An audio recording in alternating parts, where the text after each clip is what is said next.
These long dog days of summer, I mean, we just made it through a heat wave. Mama was parched through this heat wave. I was hitting up Dunkin' every single day, and I will continue to probably for the rest of my days, but especially this summer. Dunkin' is helping everyone stay cool this summer with its lineup of refreshers. These drinks are packed with bold, fruity flavors and served ice cold. It's amazing. Dunkin' refreshers are the perfect afternoon pick-me-up. I like to start my morning with them personally, and then sometimes I go back for a second one because I'm just feeling crazy. They come in a variety of delicious flavors, including fan favorites mango pineapple and strawberry dragon fruit. And then for a limited time, there's black cherry and there's pink pineapple. I'm going to tell you something right now, and it's a bold claim, let me tell you, but I stand behind it. Pink pineapple will change your life. It is so good. It has me feeling like I'm sitting in a pool, resort side, just living, honey. It's so yummy. Try your favorite flavor with green tea, sparkling water, lemonade, or Dunkin's all-new limeade. I haven't tried the limeade yet, but I'm going to. Usually I get my drinks made with green tea and occasionally lemonade, but I do really like the green tea. Or if you don't want to build your own, try one of Dunkin's curated refreshers like the Cherry Lime Ricky or the Ultimate Pink Daydream. The Cherry Lime Ricky, scrumptious. I could drink like 3 of these a day. They're so freaking yummy. Head to Dunkin' today and find your favorite refresher. Dunkin' refreshers contain less than 1% fruit juice. Limited time offer. You know what's really terrifying? That unfinished college degree lurking in the background, just sitting there waiting for you. That's where Southern New Hampshire University comes in. With flexible online degree programs, there's no commuting, no rigid schedule, and no more excuses. Plus, they have some of the lowest online tuition rates in the U.S. Visit snhu.edu/morbid to learn more before your degree becomes just another story about what could have been. Every good detective needs a partner to support them on important cases. Think of a State Farm agent like your sidekick, there to help you along the way in your search for coverage. State Farm can help you choose the coverage you need, whether it's for your home, car, boat, or even RV. With so many options, it's nice knowing you have help finding what fits for you so you can get back to solving all of life's bigger cases. Go to statefarm.com or use the award-winning app to connect with a local agent and get a quote. Like a good neighbor, State Farm is there. Hey, weirdos, I'm Ash. And I'm Elena. And this is Morbid.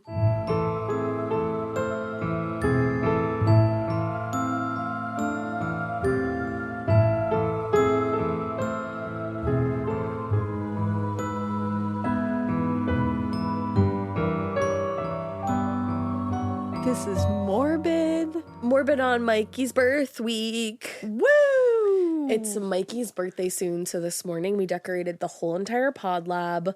It looks a little low budget, but She was looking at the streamers that I hung when she said that. It wasn't just about your streamers. My work is interesting as well. I scotch taped the birthday sign. But we got a cake. But we got a gorgeous autumnal cake from this delicious bakery that we know of. That we ate for breakfast. Yeah, we literally all ate had cake for breakfast. And I got this cool candle from Target. It's called a mega candle. But Okay, cool is an interesting way to describe that candle. Because it is cool. Ash can explain to you what it did while I was holding it. Yeah, so it's cool if you're like an arsonist. Which you're not. And nor am I. That's rude. The arsonist listening is like, excuse me. Actually, I am. Hey, so tell me about this thanks a candle. lot. You know, you light the middle of it, and there's like all these Petals. they're like petals with other candles attached to it. So you light this thing in the middle, and then slowly it lights all the other candles, and then it shoots all the petals out, and it starts fucking going around in a circle, and the fire was just as soon as Ash lit it, this bonfire erupted from the middle of it. And I was like, oh, we're all going to die. I thought I was going to have to stop, drop, and roll immediately. And then it just shot open and all these little fires. And I was like, what are we doing in here? Yeah, Childish Gambino started playing. It was crazy. Oh my God. I was like, John's going to have questions when we burn half the house down. Honestly, a lot of smoke shot up, and we were standing like right under the smoke detector. But you know, birthdays. And then it wouldn't stop. Listen, it's cool, but it wouldn't stop like humming Happy Birthday. It was like a music box kind of. So we had to rip the fucking cord out of there. Yeah. So that was our morning. Yeah. And Happy it's birthday, not going to Mikey. get less chaotic from here because the story I have is pretty fucking awful. Oh, yeah. It's going to be Pretty weird fucking awful. telling this story with like streamers and like Yeah. balloons on the ground. It's actually really upsetting thinking about it that way. Actually, I'm looking around like, ooh. Oh, no. This is going to be split into two parts. Oh, she's got a two-parter. We got a two-parter because Of there's a just horrible tale? a lot happening, a lot going on, and you're gonna absorb this in two phases because I'm gonna absorb this in two phases. I don't like that you're using the word absorb. Yeah, and you know what? Sometimes we will record a two-parter or multi-parter like in one day. Yeah, like back to back. But we'll just release them, spread in like absorb again, like I didn't want to say chunks. absorbable in like palatable chunks for you guys. And this one I was like, we're going to record this in 2 different days because I don't want to talk about the whole thing at once. So Yeah. that's how it's just upsetting. It's not a nice situation. None of these are, but No, but some hit you just in different ways. Right, right. This is the story of Alvin and Judith and Neelley. Oh, I've heard of them. Yeah. Yeah. 70s? Well, actually early 80s. Oh, okay. But some of it happened in the it's not great. Early 80s crimes and in like true crime have a certain feel to them. Yeah, they do. They have a vibe that I don't The do 80s well with. were wild. Yeah. Like every decade was wild in its own way. The 80s, Have a certain it's like a grimy wild. it is. Because it's like the griminess of the 70s kind of like leaks into the early griminess of the 80s and then it just Yeah. mixes with some like day glow colors and it gets weird. Yeah, grimy and day glow don't go No. together, but they do in the 80s. They sure do. So go for it. So on September 11th, 1982, Ken Dooley, a youth development center employee in Rome, Georgia, was shot at in his home by an unseen attacker. He wasn't shot, but he was shot at And in his home, you said? in his home. Jesus. By some unseen attacker outside. And the following day, his coworker, Linda Adair,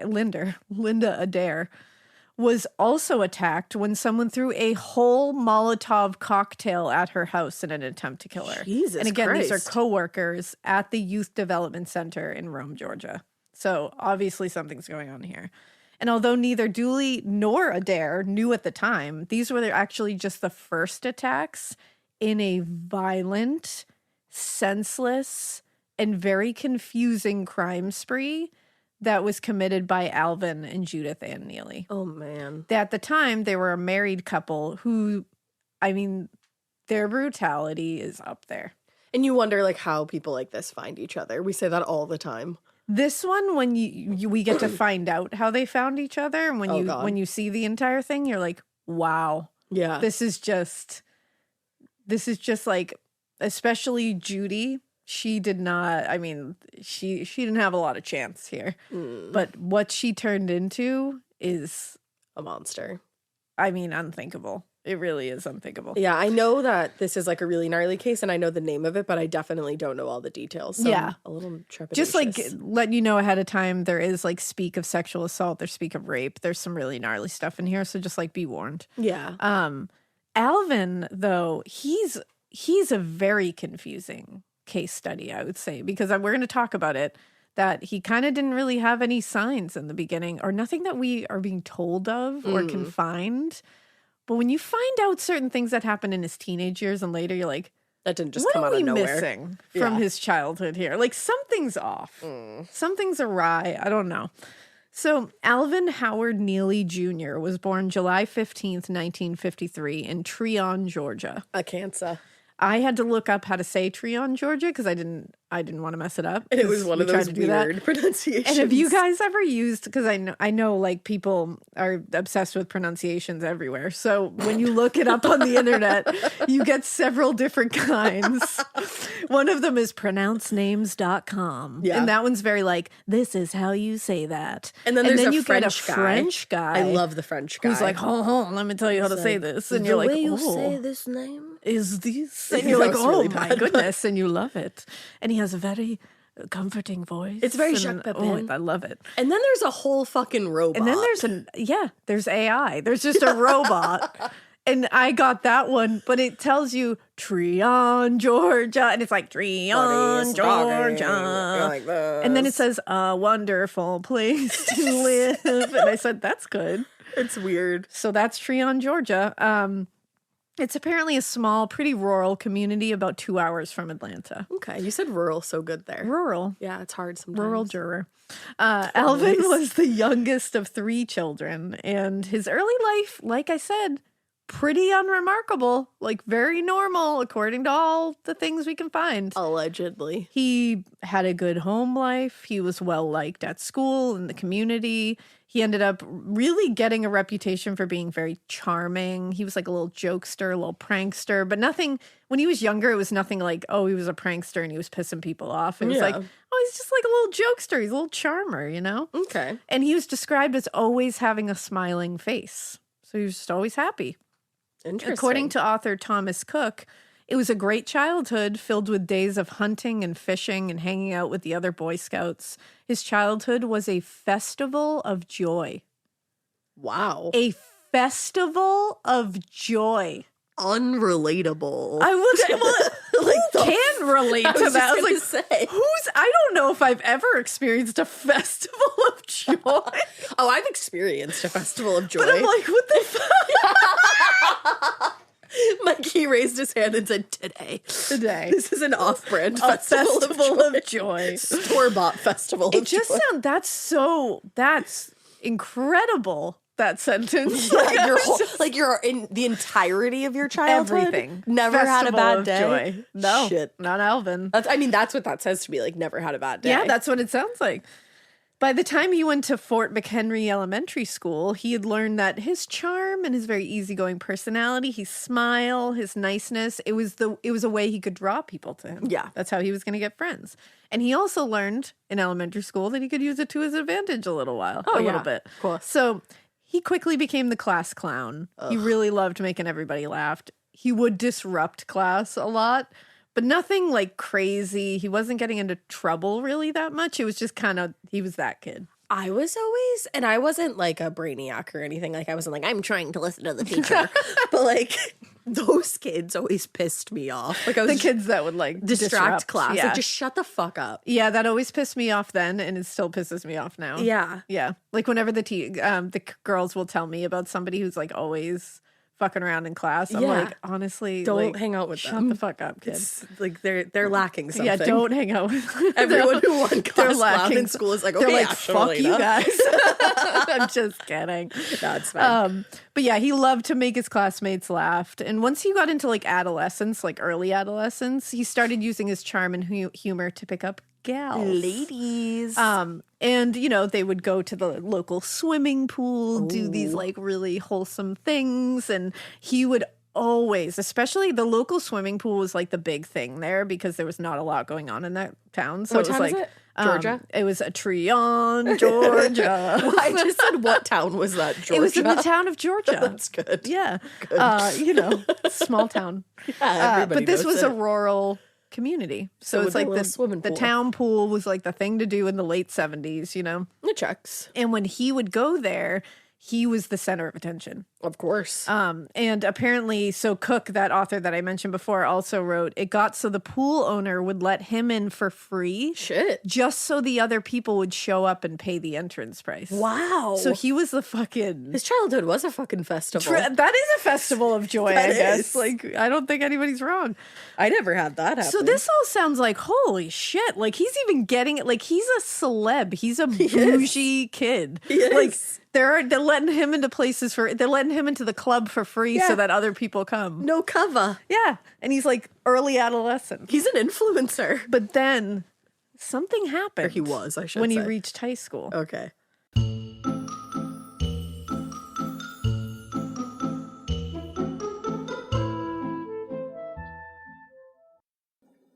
Getting paid twice a month doesn't mean money is scarce. It just feels that way. That feeling makes you do weird stuff, like putting things on a card you didn't need to. Earnin removes that feeling. With Earnin, you can access up to $150 per day of money you've already earned, plus up to $1,000 between paychecks. Standard transfers take 1 to 2 business days with no mandatory fees, and expedited transfers start at $3.99 and cap at $5.99. 5 million people are already on it, and honestly, it's wild it didn't exist sooner. Download Earnin on the App Store or Google Play, spelled like earning money without the G. Type in Morbid under podcast when you sign up. It'll really help the show. Earnin is a financial technology company, not a bank. Access limits are based on your earnings and risk factors. Standard cash outs take 1 to 2 business days with no mandatory fees. Expedited transfers available for a fee. Tips are voluntary and don't affect the service. Available in select states. Terms and restrictions apply. Visit earnin.com for full details. Every good detective needs a partner to support them on important cases. Think of a State Farm agent like your sidekick, there to help you along the way in your search for coverage. State Farm can help you choose the coverage you need, whether it's for your home, car, boat, or even RV. With so many options, it's nice knowing you have help finding what fits for you so you can get back to solving all of life's bigger cases. Go to statefarm.com or use the award-winning app to connect with a local agent and get a quote. Like a good neighbor, State Farm is there.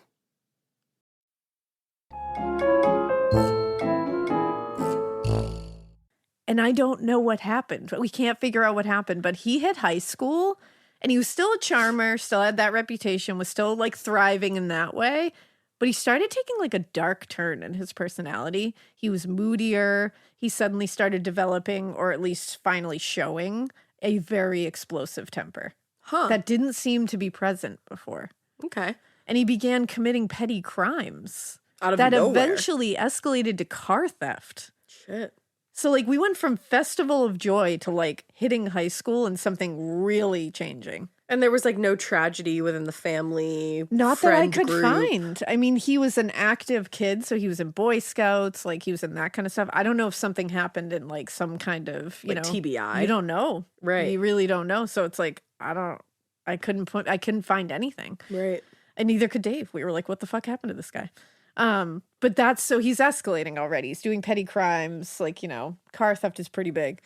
And in 1973, when he was 20 years old, he met a 15-year-old named Joanne Browning. No. 20 years old. And this girl is 15-year-old. 15. So fucking gross. Joanne was an acquaintance of Alvin's half-brother, Benny Farrington, who worked at the local grocery store in Dalton, Georgia, and that's how they met. Joanne found Alvin so charming, because remember, he's still a charmer. He's a jokester. And, you know, when you're 15 and some older guy's showing interest in you. And despite their wild age difference, they began dating. Where were Joanne's parents? So this 20-year-old man is dating a 15-year-old girl. Like, what the fuck do you guys have in common? Nothing. So in early 1974, not long after they had began dating, Joanne actually moved in with Alvin and quickly became pregnant with what would be the first of the couple's 3 children. Wow. Yeah. And at this point, was he 15. living on his own? At this point, yeah. Okay. So at first, and I think at certain points he had gotten like an apartment by himself, and then he would move back in with his parents. So at times he and his wife, or wives, we'll find out, will move in With his parents sometimes. Okay. Now at first, you know, they seemed like they had a pleasant like existence together, like I mean, they went on to have 3 whatever kids. is happening in there. But it didn't take long before Joanne finally saw that violent temper. And she finally discovered that he was very quick to anger. Oh, no. So years later on the witness stand, Joanne described the first time that Alvin physically assaulted her, which had occurred early in her pregnancy. Now, according to Joanne, she said, and this is like trigger warning, like this is pretty upsetting.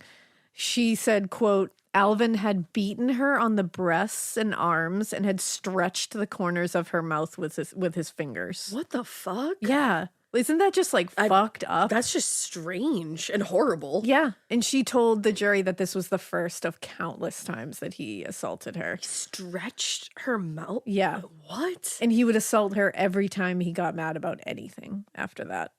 And knowing full well that she was pregnant. Oh, yeah. He didn't care. The fuck? And now Alvin and Joanne got married after this in Cleveland, Tennessee in January 1975. And this is when they moved back in with Alvin's mother at the time. That's just such a sad, like, dichotomy. Oh, it's horrific. Because walking down the aisle, like, that you're knowing what he does. knowing what he does, and you're like, I think of it like you're walking toward like your future, like happiness and like joy, and you're the best guy I know, and it's like you're walking towards somebody that beats the shit out of you, like, and that's he's horrible. convincing you, like, oh, like, you know, I'm sure he's doing the I'm sorry, and I'm sure he's doing the I'll never do it again. Of course, but some little part of you walking down that aisle, well, you know, is like is some afraid little of voice in your head is scared. You're walking towards someone you're afraid of. That's so fucked. It's awful. I feel so hard for her. And what's worse is they moved in with Alvin's mother, and even the presence of her didn't do anything to stop the domestic violence. Really?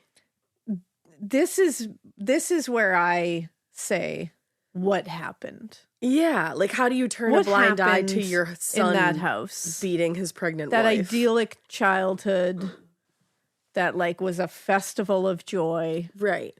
But then he's moving in with his wife and beating the shit out of her while she's pregnant in front of you, and you're not saying anything. I don't know about that.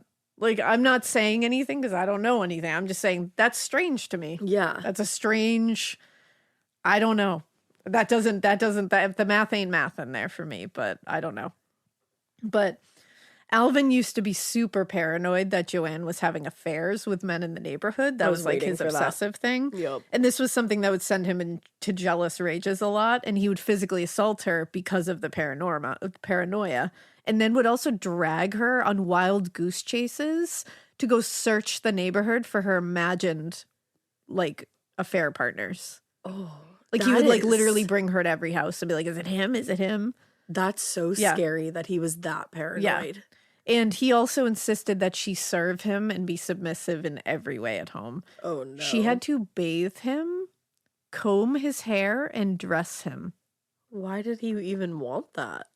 That's bizarre. This is why I'm questioning what happened. Yeah. What happened? Something's off here. That's weird. I'm like, Like, live your life the way you want to, and if two people are consenting to that, that's one thing. But if something's off here. That's bizarre to me. Just if like you're with him forcing her to bathe you as a grown-ass man. Yeah.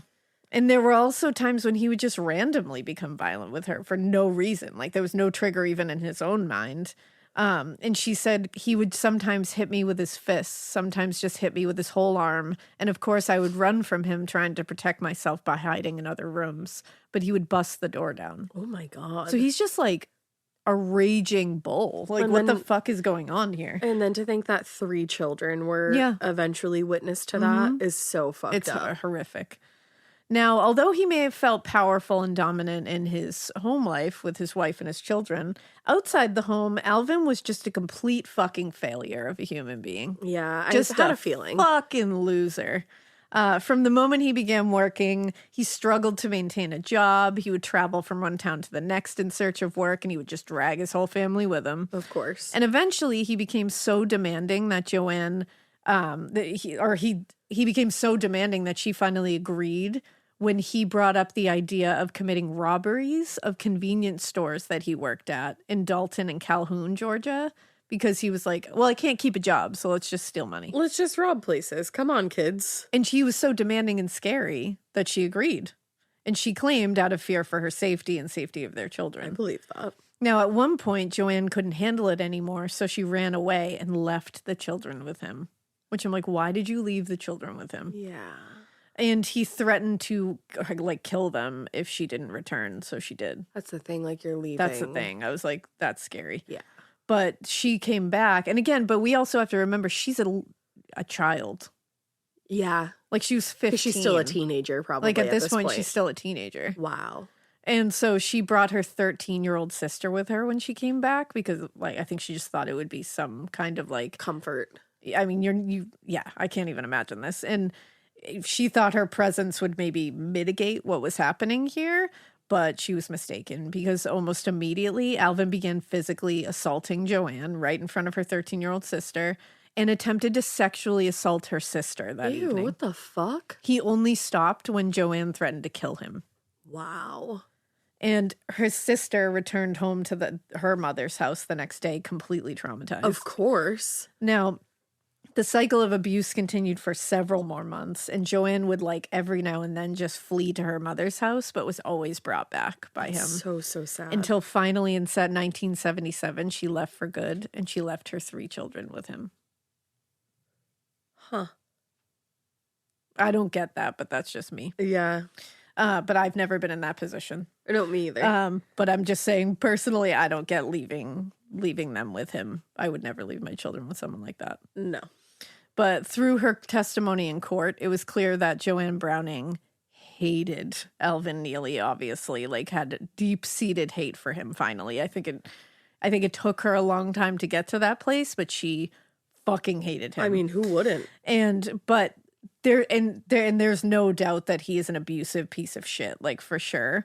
But I guess there was questions about how exaggerated some of the moments were. Like the attorneys were questioning it. Yeah. Because there was like times when it didn't add up. So they thought maybe it was being like certain instances were being exaggerated a little bit. Okay. But either way, he was an abusive prick. That's the thing. And I don't really understand why they felt the need to nitpick that, because it's like, even if she is exaggerating it, okay, whatever, you can't really prove that either way. Yeah. That's the other thing.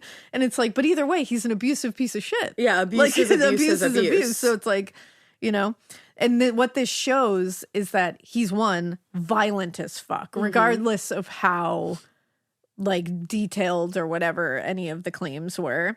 What we know is he's a violent, abusive piece of shit. That is for sure. 100%. And we also know that this shows that he has an interest in teenage girls. Yeah. He has clearly established a pattern of being a fucking pig. Right. In every way you can. Also tried to assault her 13-year-old sister. 13-year-old sister tried to sexually assault her. And he met her when she was 15. And that's the other thing that I'm okay, that they're trying to figure out the validity of the claims of each instance. It's okay, but either way, even her sister is claiming that this happened. So it's yeah, regardless of anything, he's fucked up. Clearly. But either way, as finally their relationship ended for good, which was a very good thing for Joanne. But he did keep the kids. I think eventually she was able to also have some kind of custody. I wasn't able to follow that all the way through. That's but, so complicated. Yeah. But Alvin had already found himself a new romantic interest, and it was a 15-year-old girl. And how old is he now? And at this point, when is this? He met her in 1973, right? Yeah. And then I think 3 years later they got divorced. Didn't you say 1976? 1977. So he's almost 24 years old and a 15-year-old. So he's literally almost 10 years her senior. Yeah. And this girl was Judith Ann Adams. Okay. Is this part of the reason why she was doomed? Yeah. Yeah. Now, unlike her future husband and eventually literal partner in crime, Judith did not have an idyllic childhood. No, not a festival of joy. No, she was born June 7th, 1964 in Murfreesboro, Tennessee. A Gemini. She was the third of 5 children. She had an older brother and sister and 2 younger brothers, so she was right in the middle. Yep. And they were a solidly middle-class family. Their father had steady work as a carpenter. He was a construction worker. And things, even got better in 1973 because her father, James Adams, started his own construction company. Oh, wow.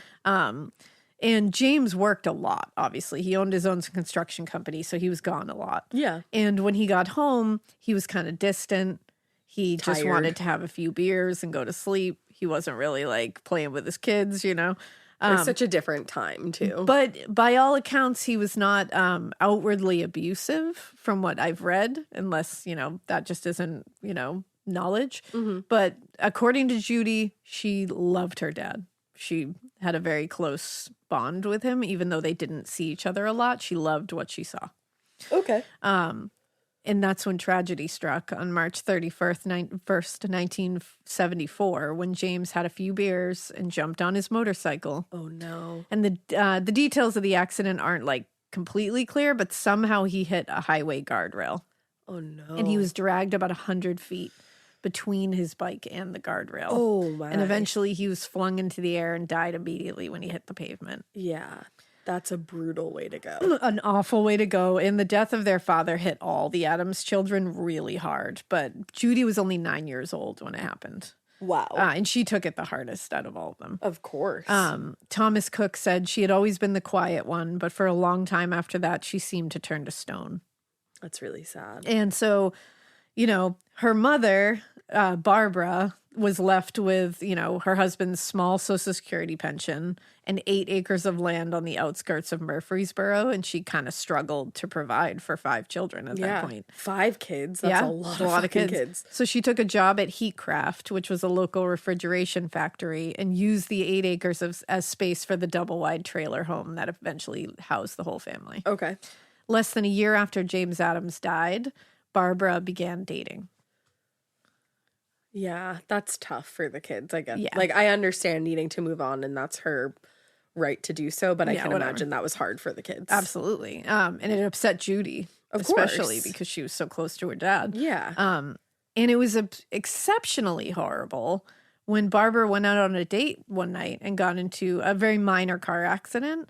But it was discovered that night that her boyfriend that she had been going out with for some time was a teenage boy. Oh. Mm-hmm. Okay. So I don't think it was a super normal, like Barbara just moving on after her husband dies kind of thing. Sounds like she was kind of Bucked up. Yeah. So Barbara was charged with contributing to the delinquency of a minor. Oh. And she and her family were humiliated by this. Yep. And she ended up having to leave her job and basically like hid herself away in her trailer. Yikes. Which is nice that she was a predator, got caught being a predator, and then just decided to hide away from her children and let them fend for themselves. Yeah, that was really great of her. It's like that was a really good Jesus Christ. This story is so marked with full tragedy of predators. and predators. Alvin's a predator, like Barbara's a predator. They're all fucked up.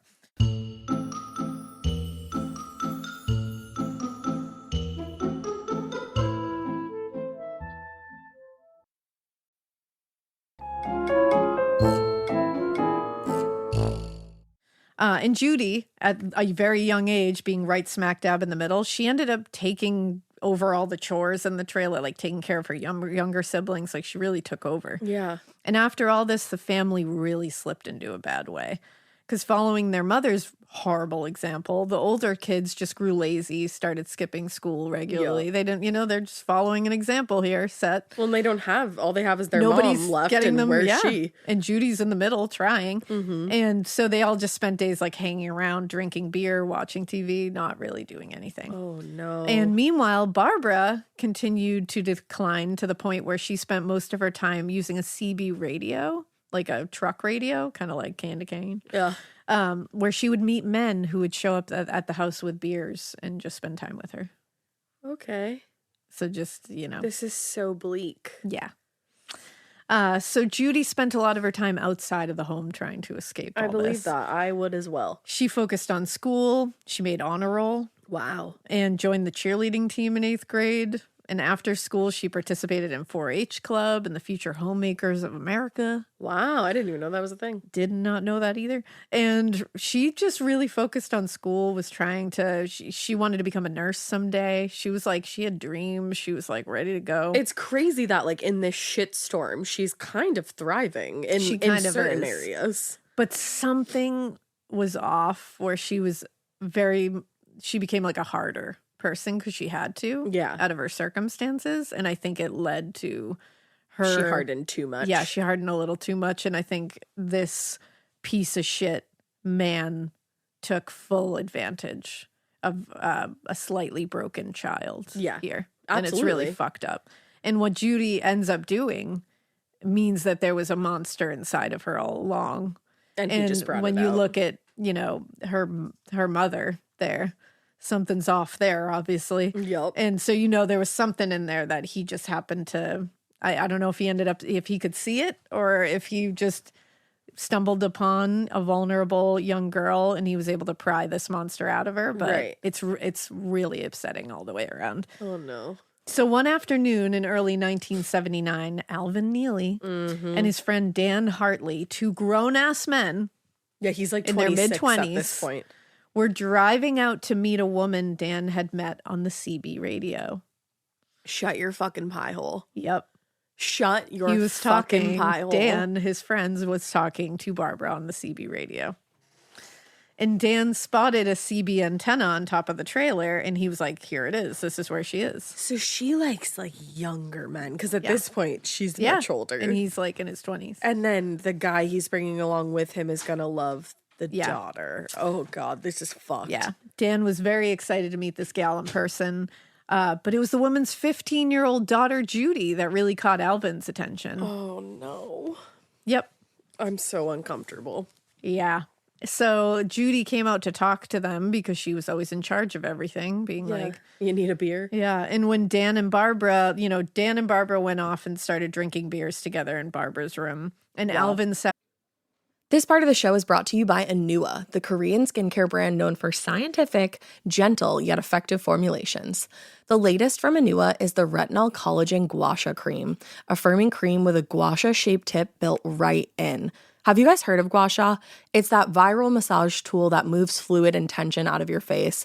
Less puffiness, a snatched jawline, honey, more definition in your face. Retinol firms and reduces fine lines, and collagen keeps your skin plump and structured. This cream has both of those things, arguably the most optimal combo for that snatched, lifted look all in one step. I am obsessed with the Gua Sha cream. First of all, it feels so cool to the touch. When you put that on your face, it's just like, this is lovely. It's like a little spa treatment that you can give yourself. I like to do mine at night after I get out of the shower. I rub the cream on my face with the little gua sha. I'm sculpting that jawline, honey. I got it on the cheekbones. And actually, I had a facial the other day, and the lady doing my facial, the professional, she said, do you use a gua sha at home? And I said, I do. And I said, how did you know that? And she said, I didn't have those little like bumps in my chin or like different areas like that. So she could tell that I was using the gua sha. And I said, oh my God. I just feel like I wake up less puffy in the morning when I do it the night before. But you can do it whenever you want to. I, 10 out of 10, recommend this product. The Anua Gua Sha Cream Value Set is available at anua.com, already discounted. Use code MORBID for an extra 10% off. That's ANUA.com, code MORBID. The Sherwin-Williams summer sale is here. Get 30% off select paints and stains or 35% off their newest product, Emerald Symmetry, July 17th through the 27th. Whether you're looking to refresh your interior or your exterior, they've got the colors to bring your vision to life. And with delivery, getting everything to your door is easier than ever. Shop online or visit your neighborhood Sherwin-Williams store. Retail sales only. Some exclusions apply. See store for details. Delivery available on qualifying orders. with Judy in the next room talking, and apparently they had a lot in common according to them. 26 and which says 15. a lot about Alvin. Sure does. They spent all night and well into the next morning talking and laughing. We have a grown-ass man connecting and flirting with a 15-year-old child. That's so heinous. He later said, if anyone had stepped in between us, they'd have been burned up in the sparks. With a 15-year-old. Dude, you're pushing 30. Like, what the actual fuck? Like, the amount of predators around this girl right now are outrageous. That is so gross. Now, after this, they became inseparable. This was the moment that they met. Like, you were wondering, how did these people come together? Yeah. Well, don't worry. They're just surrounded by predators. So, like, she's just surrounded by predators, so they were just naturally brought into her life. This story is putrid. They did everything together. They developed this weird, intense bond that was, like, obsessive with each other. Like us against the world kind of thing. Oh, very much. Yep, very I saw that much. coming from a mile away. And she spilled about her troubled home life, her father's death, how she was still grieving. It's so sad. Alvin listened. He didn't share a lot about his at first, but finally they'd been together a couple months, and Alvin admitted to Judy, well, I am still married. Oh, I forgot that he was still married. Yeah, she just left. They didn't divorce. Shit. And his wife, he insisted, was, quote, a liar and a cheat, and she'd still been married to another man when he married her, which is not true. Not true, because she was 15 years old. Alvin insisted his relationship with Joanne had been over for a long time, and he had every intention of divorcing her, which Judy was like, of course, I'm 15. Well, Yeah, of like course I know believe nothing that. about this. When Judy went back to school for her sophomore year, Oh my at God, he Oakland met High her School. when she was a freshman. Sophomore. Yeah, a freshman in high school. Oh my God. She thought she was a full adult at this point. Like, she's feeling like... She's dating a whole adult. And she's spending all her time with Alvin, especially since her siblings just hung around doing nothing. And her mother was also just like a fucking loser and living with Dan Hartley now. Oh, God. He moved in. He just never left. That's good. So now Dan Hartley is living in that trailer with her and all those kids. And yeah, exactly. Yeah. At the end of 1979, Alvin and Judy discussed marriage, and she decided that she was going to leave high school. Remember, she had all these dreams. She was going to be a nurse. She was an honor student, a cheerleader. She was in all these clubs. She had dreams of becoming a nurse. And he just came and she in. leaves school for this fucking loser. Oh, that's awful. He finally ended up divorcing Joanne, and Judy ended up moving in with Alvin's mother in Cleveland, Tennessee. This motherfucker's still living with his mom. I got questions for his mom. Abso-fucking-lutely. I got questions. If my future child at 26 years old came home with a 15-year-old, he would be so far out on his ass, it would be next Wednesday. Exactly. That's why I'm like, get the fuck out I of here. don't know about this. I'd call the cops myself. Exactly. I'd be like, you fucking creep. What are you doing? Like, how did I fuck you up this bad? Yeah. So she ended up moving in with the mom in Cleveland, Tennessee, and Alvin stayed in Murfreesboro to keep working and making money, and then he was going to move in. And she's like, oh, how do you like my whole ass adult son? Like, hello, child. Like, you just have a child living with you now. Literally. Now, once Alvin had saved up some money, he and Judy finally moved in together. I like that you combined Judy and finally. I know. Judy. They got a small apartment in Rome, Georgia, and then they ended up moving to a small motel room in Kennesaw, Georgia. They loved a motel room. That's upsetting. Alvin found work at a convenience store across the street from this place. Judy, again, had quit school, so she started just hanging out at the store, stocking shelves, hanging out, helping out. Alvin was already back to his criminal bullshit because he couldn't hang on to a job. And one night, after stealing the day's deposits from his job, they just ran away to Alabama to escape any of the consequences. Oh, okay. Just stole the register's money. And just never came back. Yeah, and then just never came back.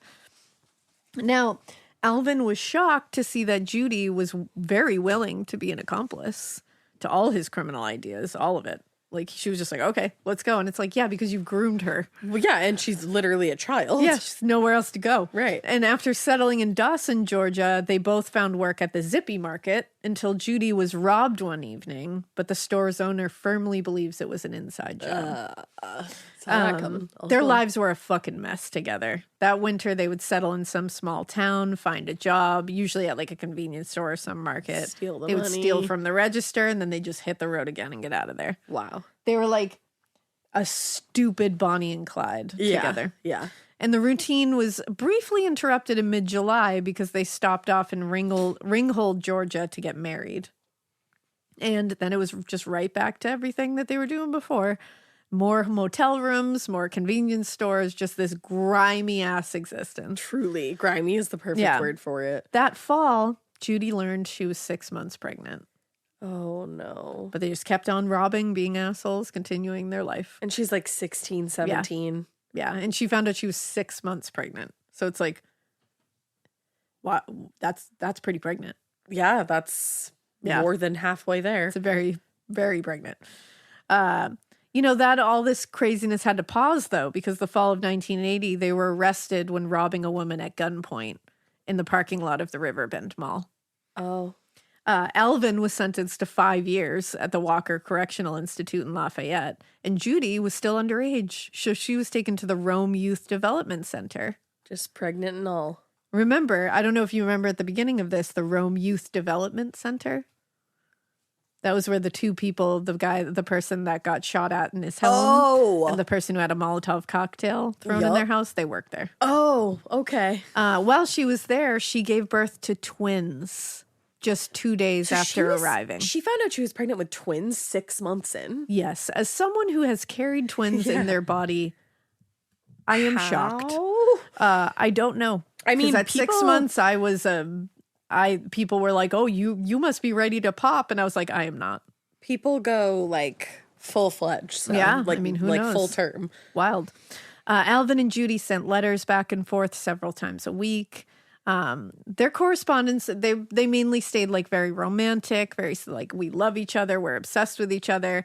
It got like kind of explicit. They were weird and like stressful. It's don't look for them. Okay. But every now and then, Alvin's jealous paranoia would show through. Yeah.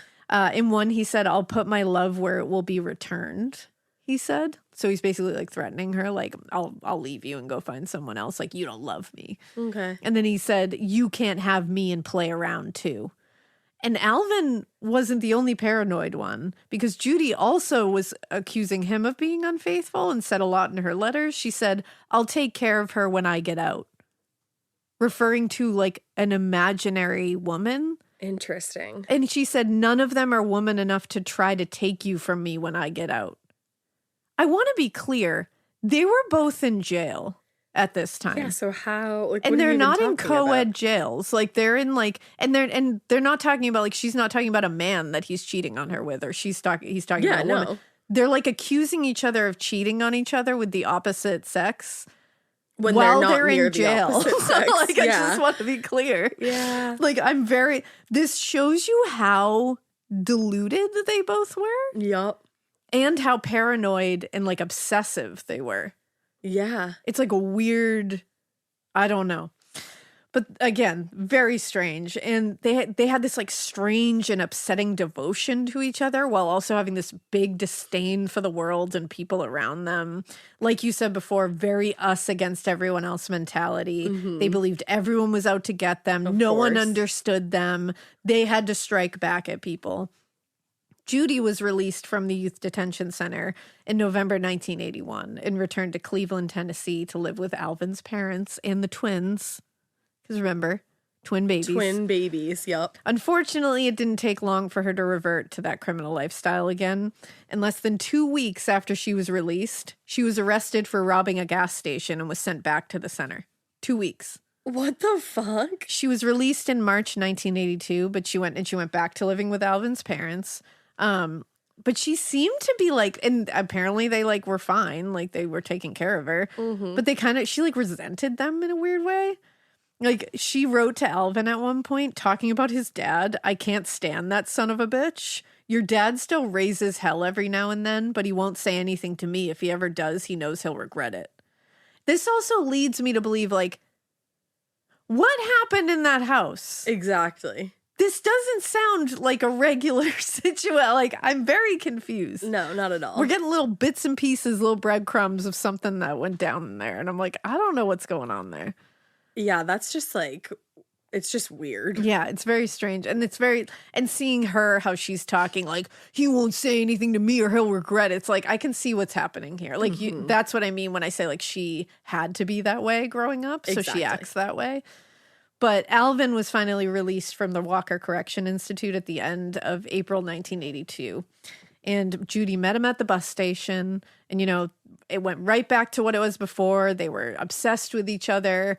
They had this like really, because he had, which is also like a red flag to me, he had this very like aggressively intense sex drive too, which we see a lot in these cases where it's Yeah. couples. It's like unfulfilling. In almost every case where it's couples, actually, we see that the man usually has a strangely Like insatiable. high and aggressive sex drive. Yeah. Like multiple times a day, or he's going to beat the shit out of you. My God. And that's how it was.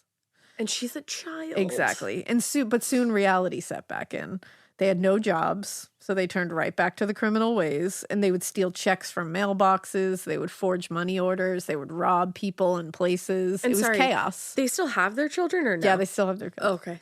I was like, did I miss a part where they dropped them off Oh, somewhere no, they safe? still got them, but they're living with Alvin's parents. Okay. So I'm sure they are Leaving probably them. raising them. Yep. Then randomly one day, Alvin just looked at Judy and said, "I don't want you anymore." What? Out of nowhere. Because she wasn't 15 anymore. Just exactly. She probably turned 20. She got a little older. Excuse me. She probably turned 18, I should say. Exactly.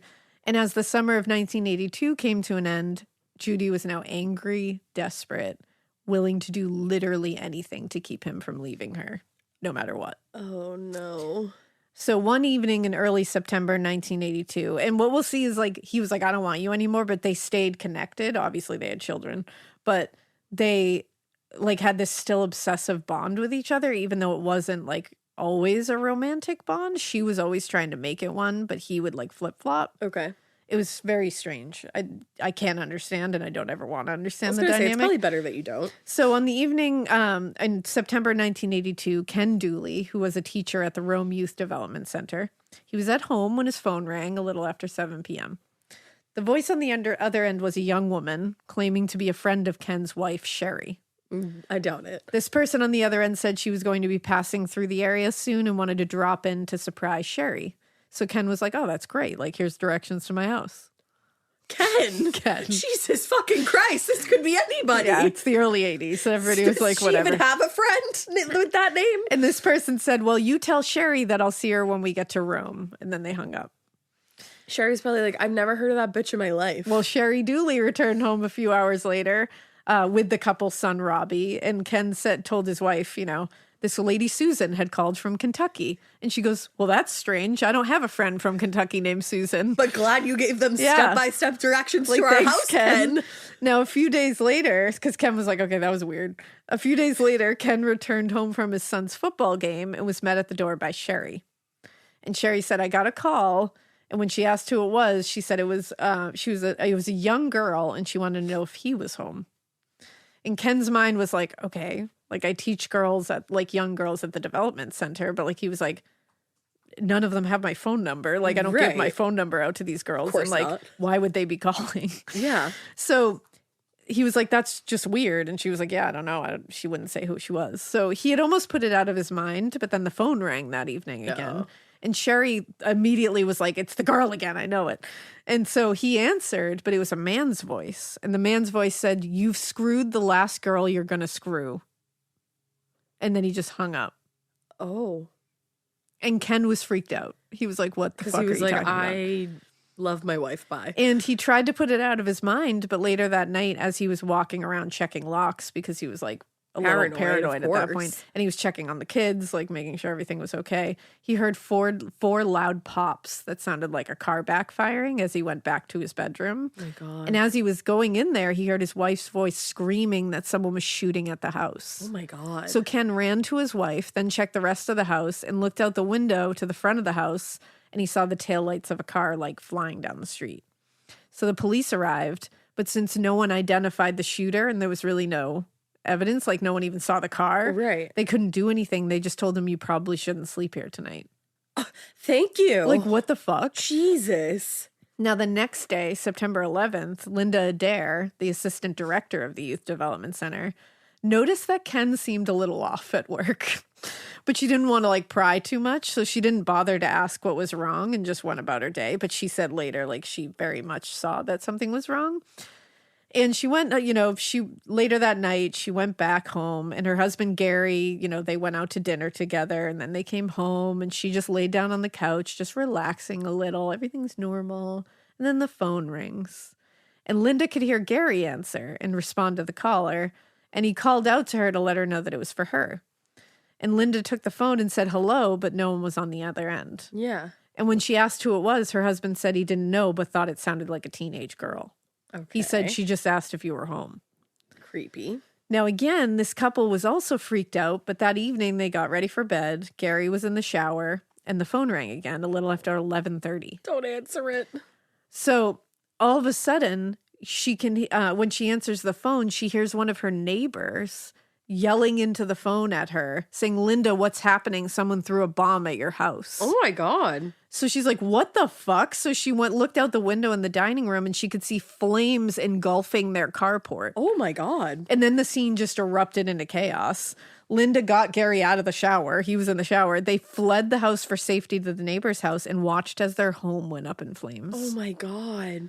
Now, after that was all controlled, Linda told police that she heard the neighbor's dog barking and chasing a car down the road seconds after the bomb must have hit the house. Right.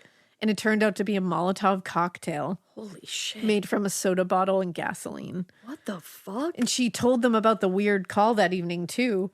But again, there was not a lot to go off. There's no, caller ID or anything. And the police are figuring we're not going to be able to find out who this is. Like, I don't know what to do. I'm sorry, is this within the same town? Yeah.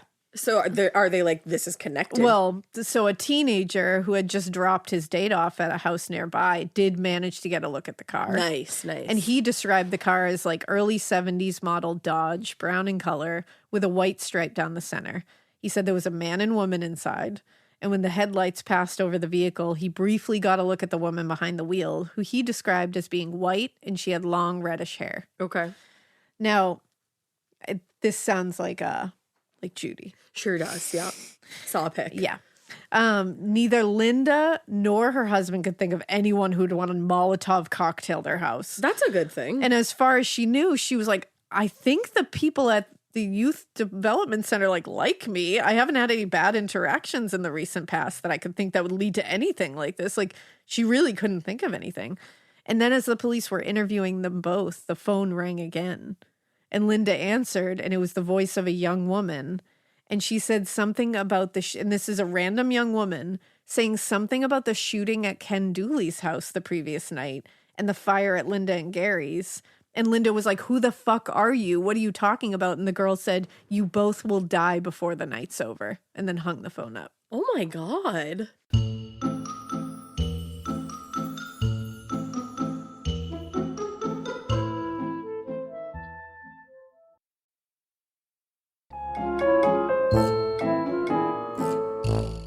So Linda was like, what the fuck? Because she was shocked to hear about the attack on Ken. She knew he was like in a shitty mood that day, but she was like, oh my God, he got shot at? Like, and then why did I? What the fuck?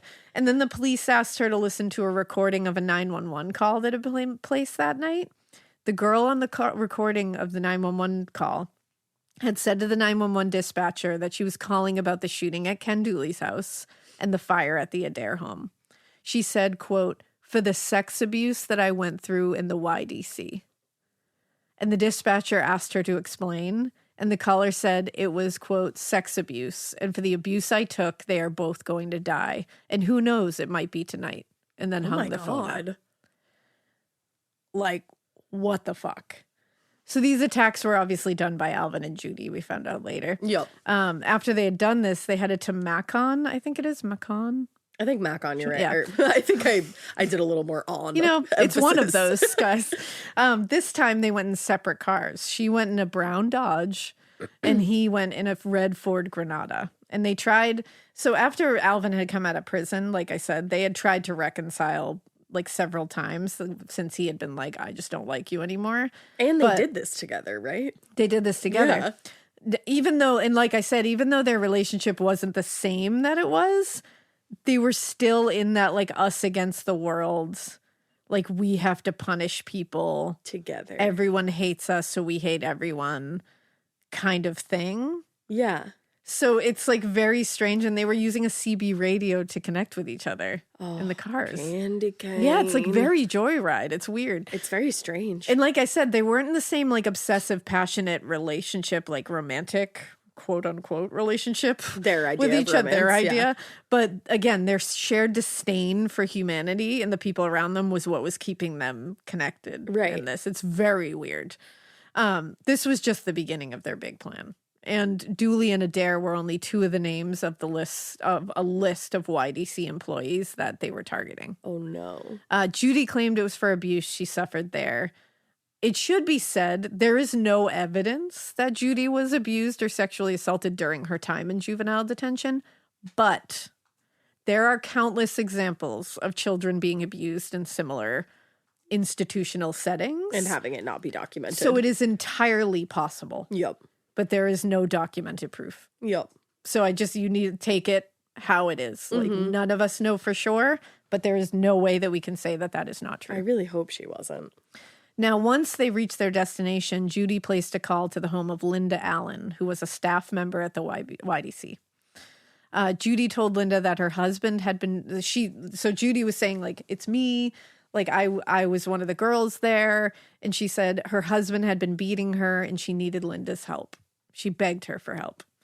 Now, believing Judy to be in danger, Linda Allen agreed to meet her at a motel the following day. Wow. She was like, I'll help you out of this situation. Clearly, she's a good person. But the next day, someone from YDC called to say that Linda had been called out of town and wouldn't be able to make it. Okay. Linda literally dodged a bullet because Alvin and Judy planned to kill her. Need a boost?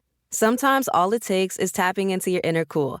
Icebreaker's gum helps you unleash the confidence within. Each chew releases a rush of icy flavor powered by cooling flavor crystals, sending a wave of refreshment to reinvigorate all your senses. Icebreaker's convenient pack fits everywhere, from car cup holders to backpack pockets, so you can find your cool wherever you go. Grab Icebreaker's gum online or at a store near you. Getting scared is one thing. Getting a thrill is, well, you want more of those in your life. The Genesis GV70 is built to thrill, baby. A thrilling yet elegant design always makes driving the GV70 an exciting adventure. Its powerful athletic stance screams performance and turns heads. Everybody's looking at you, girl, or boy, or whoever. Command the road and experience a class-leading standard 300 horsepower. Oh my God. Plus, discover the different dynamic drive modes for all different terrains. Choose between the different terrain modes for whatever road conditions you may encounter. The Genesis GV70's award-winning technology and performance lets you drive with comfort and drive with confidence all at the same time. It's an exciting SUV with intuitive tech that can make your ride smooth even when the road isn't. And its blind spot cameras allow you to see what's next to you. It's like having eyes on the side of your head. That's pretty iconic. Its performance, by the way, is measured not only in power, but in how it makes you feel confident, sexy. The Genesis GV70. Learn more at genesis.com and feel the GV70. Oh my God. But she somehow got called out of town at the last second. Wow. That's a guardian angel kind of thing right there. So they moved on to the next name on the list. So next up was John Brownlee, who was a security guard at the YDC. Judy believed that this man had been attracted to her. That's all she said. She didn't say he assaulted her. She just believed he had a crush on her. Okay. Having found his number, she called the house and got Brownlee on the phone and reminded him that he'd once told her if she ever happened to be in the area, she should look him up. Mm-hmm. So who knows? It sounds like that was the truth. Yeah. And caught off guard, Brownlee told Judy he couldn't meet her because he'd just gotten married a few months earlier. He was like, I'm married now. Okay. So she decided to let that one go. The plan was derailed. Interesting that's all he That's all it took. had to say. I know. Now they decided to go with a new plan because they were like, you know what? We got to go big now because this isn't working out how I wanted to. So they were now going to simply track down each of the men Judy said had abused her, break into their homes, and then Alvin had a plan that he was going to rape their wives in front of them. Oh, Jesus. As payback to what they had done. Oh, wow. Yeah. That's It escalated very quickly. a lot. Now, the more they talked, the more Alvin and Judy just like fed each other and like were feeding each other's fucked upness and just like rage and aggression and hate and all of this. This is so much. And the problem was, though, that finding the home addresses and phone numbers for all the employees at YDC was not easy.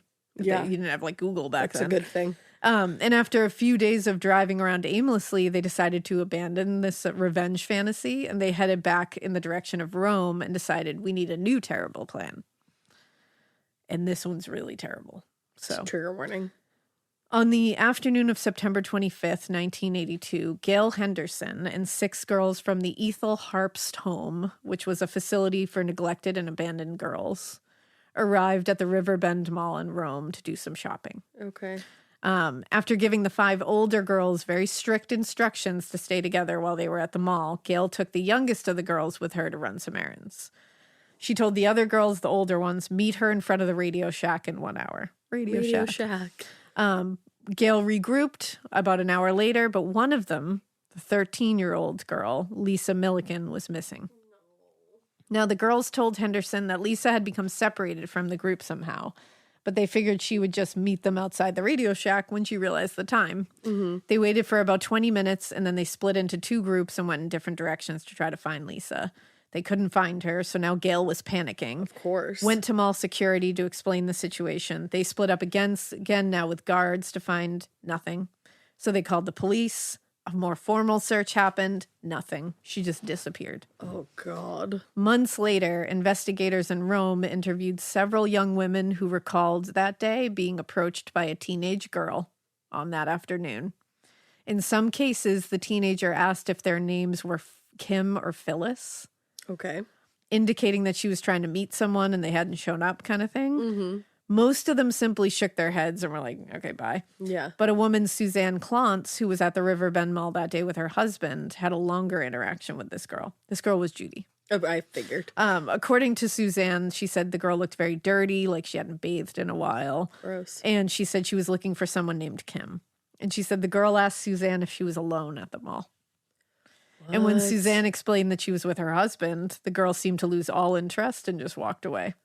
Oh, this is so fucking creepy. So Suzanne had no way of knowing it, but that afternoon at the Riverbend Mall, she was about to be abducted and killed by Judith and Alvin Neelley if she hadn't had her husband with her. Wow.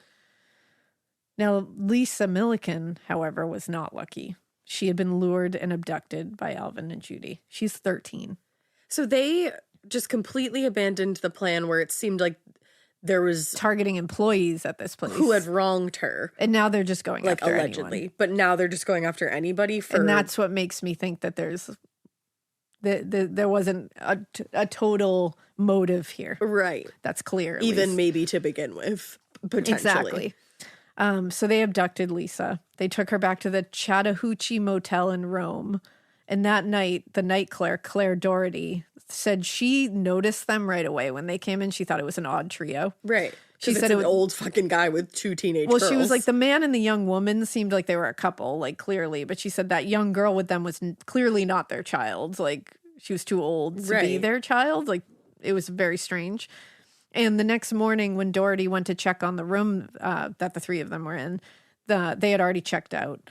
Soda cans and candy wrappers were everywhere. And she said it appeared as though only one of the two beds had been slept in. Okay. Now, the scene repeated itself again over the next 2 days. They checked into the 5 Points Motel in Scottsboro, Alabama. And on the morning of September 28th, the motel's owner, he went to clean room 12 where they were, found the same kind of thing, cookie wrappers, soda cans, like just crap everywhere. And all only, three of them are checking in to these And only hotels? one bed is being used. Okay. Later that afternoon, just before 1 p.m., a call came into Rome Police Headquarters and was received by Watch Commander Lonnie Adcock. The caller was a young teenage girl, it seemed, who said, "Y'all looking for Lisa Ann Milliken on the run from the Harpst home?" And then claimed to have information to help find her. Mm-hmm. She said, "Go up to Little River Canyon in Alabama," and then gave specific instructions where to find Lisa. The phrasing made them feel like they were not going to find her alive. Yeah. They were skeptical, but they went out to Little River Canyon to take a look. Okay. As officers from Rome were driving up Lookout Mountain to reach the canyon, Jenny West, who was a news director at local station WRGA, received a tip from a young woman who called her desk. The caller said, "Lisa Milliken, that girl that ran away from the Harpst home on Friday, she's been killed and the Rome police are covering it up." I think what we're seeing here is this us against the world, everyone's out to get us thing is just their shared delusion that they are using as an excuse to hurt people. Yeah, sounds like it. Because now they're saying the Rome police are covering it up. When they have nothing to do with it. And the caller then gave some detailed directions to find Lisa's body. And West interrupted and said, "How was she killed? How was she killed?" And she said she was shot by a female juvenile officer from the Harpst home this morning. She was at the Little River Canyon and she's still there. So now she's trying to blame the people from the home. Right. Now, unsure whether this was real or a prank, like a horrible they'd already prank. chased down a fake lead. Jenny West went to the Rome police headquarters and told them about it. And the detectives were like, yeah, like we also got a similar message from that. And, you know, she had disappeared from the Riverbend Mall about a week earlier. So like that name is absolutely true. And, but they let the reporter know that they had gone out to the canyon and hadn't found any evidence of a murder or a body. And they also investigated everyone who worked at the Harpst home, and no one had a history of violence or criminality. They were like, no one's a suspect there. Like, we don't suspect anyone there. Right. And in all likelihood, they said, we think she just ran away. Like, that's the likely thing that happened here. Right. And, you know, hopefully she would turn up eventually. We'll keep looking into leads and try to find her. And, but they wanted to put the reporter's mind at ease and their own. So investigators told her, you know what, we're going to call the authorities in DeKalb County, Alabama, and let them know that a second tip has been received. Okay. So the next day on September 29th, the DeKalb County Sheriff's Office got a call from another young woman wanting to know whether they had found the body in the canyon. But the officer was like, what the fuck? Like, no, we haven't. And the caller just hung up. So the young woman called again later that evening and gave more precise directions, like being like, go, like wanting them to find her. Right. So the sheriffs were like, all the sheriffs were like, you know what, let's go out now and go, we gotta look. So it took some time to get up the mountain to where she said the body would be. And the sun was actually starting to set, so it was getting dark in the canyon. Yikes. But crawling on his stomach out to the edge of the mountain, Alabama State Trooper Tommy Brock shined his flashlight down into the canyon, and he said he immediately saw a pair of jeans hanging from a tree branch. Oh, no. So he was like, oh, shit. So he swept the light across the canyon floor and illuminated the body of Lisa Ann Milliken more than 80 feet below. 13 years old. So did they throw her over the side of the mountain? What happened to her is horrific, and I just need you all to know that ahead of time. Like, it's going to be rough. Yeah. Now, once they were able to retrieve her body from the canyon floor, the DeKalb County coroner, Ronald Berry, confirmed that she'd indeed been killed by a gunshot wound to the chest, and she had been dead about 31 hours when she was discovered. Detectives from Georgia contacted their counterparts in Alabama, and they confirmed that the voice of the caller matched the same caller that called into the DeKalb County Sheriff's Office. And so they started, which this is one of those instances where you're like, thankfully, they worked together, they coordinated. And they did. Nice. They had a joint investigation. That's awesome. Now, with the body taken out of the canyon, crime scene technicians began searching the canyon floor and all around for evidence. They found several items of clothing, a large amount of trash because they're fucking pigs. And criminalist John Kilbourne also found several disposable syringes near where the body had been discovered. Strange. They took some tests and determined that the syringes didn't contain narcotics. Oh. They were sent in for more analysis, and it was determined that whatever had been in the syringes was extremely acidic in nature. It took some time to narrow it down, but they found out that analysts eventually determined that the syringes had contained two very common cleaning products, liquid Drano and liquid Plumber. Oh, no. So this seemed pretty unusual to lab technicians. They were confused by that. Yeah. But then when you look at the autopsy results, you see that this makes sense. Oh, God. So the cause of death was obviously a shot to the chest.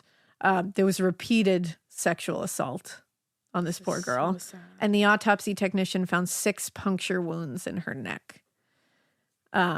So at some point before her death, Lisa Ann Milliken had been subjected to a form of chemical torture. And at the point of injection, it had boiled the fatty tissue beneath her skin, reducing it to an odd liquid which resembled burnt cooking grease. So they injected Drano and liquid Plumber into her neck? What they would learn afterwards, after they had been arrested, because luckily these fuckers do get arrested. After they were arrested, investigators learned that while he was in jail, Alvin had heard from someone that it would be nearly impossible for investigators to identify a death as a murder if the victim was injected with acidic chemicals, and that the death would be quick. Like, it's an easy way to kill someone. But then you also shot her. Well, of course, because it is entirely false that would quickly kill someone. Uh-huh. And it's entirely false that they wouldn't be able to detect it. But that didn't stop Judy from injecting Lisa with those chemicals. It was Judy who injected her with Drano and liquid Plumber. A 13-year-old She girl. had been tied, Lisa had been tied to a tree outside of the canyon and injected by Judy at least 6 times with drain cleaner. She's a sick fuck. When the injections failed to produce the results that she was looking for and just caused unbelievable pain and suffering to Lisa, Judy simply shot Lisa in the chest and pushed her off the ledge into the canyon. Oh my God. So they now knew how, and they also knew a young woman was almost certainly involved at this point in the murder of Lisa, because at this point they didn't know it was Judy and Alvin. But they Holy knew it was a shit. young woman involved because she had called 100 times to let them know. Right. But they needed to find out who, and also where Why? Lisa had been in the days between when she was abducted and murdered. And Yeah. what the fuck is going on here? And what had happened to this poor girl in that timeline? This isn't going to be the last person that dies from these 2 idiots. That's where I'm going to leave for part 1. Because that's a lot. Because I have to take a minute after that because It's really heavy. it's the amount of abuse, neglect, horrible trauma. This is a tough one. It's been requested many times. That's why we finally ended up doing it. I finally bid it and did it. But like, oof, this is a tough one. Yeah. Everyone go hug someone you love. Seriously. High five someone you love. Make, pay for someone's coffee. Share in the coffee line with if someone you you can. love. Yeah, just like go do something that makes you feel a little warm and fuzzy inside that doesn't hurt anyone else. Okay. Go get a donut. Don't hurt people. Hurt people. Hurt people. Wow. Don't do that. And yeah. And you know what? Go listen to an episode of The Rewatcher to kind of cool yourself down from this. Yes, perfect palate cleanser. And once you do that, you'll be ready for part 2 on Thursday. Perfect. Okay. So we got you covered all the way around. And you can also listen to, Scream. If you want to. Scream is fun. You could listen to Obituary. You can listen to Obituary. You can Obituary is listen always to a good laugh. Strange and Unusual podcast. Go listen to Allison and her soothing voice. Yes, if you Go listen to Alone at Lunch and get the fuck away from all of this. Just go listen to comedy. Yeah, Alone at Lunch is the perfect palate cleanser. Funny human beings with really funny guests if you need to totally disengage from anything dark. Yeah. Wherever Network's got you covered, baby. We got you. All right. So we hope you keep listening. And we hope you keep it weird. If I have to tell you not to keep it this weird, you're fucked up in the head and I have no hope. Love you.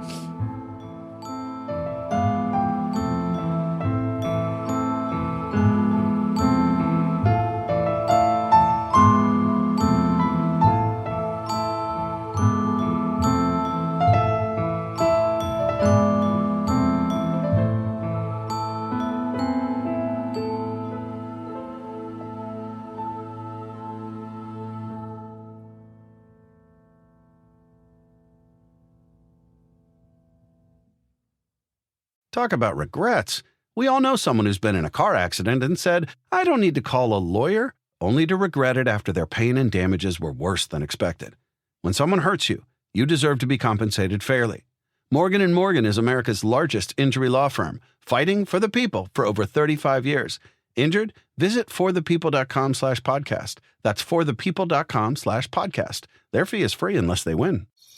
Traditional home security only alerts you after a break-in, and that's too late. SimpliSafe is changing that. Stop. This is SimpliSafe. Police are on the way. We don't just alert, we stop crime before it starts. SimpliSafe, plan starting around $1 a day. Save 50% on your new system with professional monitoring at simplisafe.com/SXM or with promo code SXM. Outdoor deterrence requires a SimpliSafe Active Guard outdoor protection plan starting at $49.99 a month. Visit simplisafe.com/licenses for alarm license information. Tennessee 2012.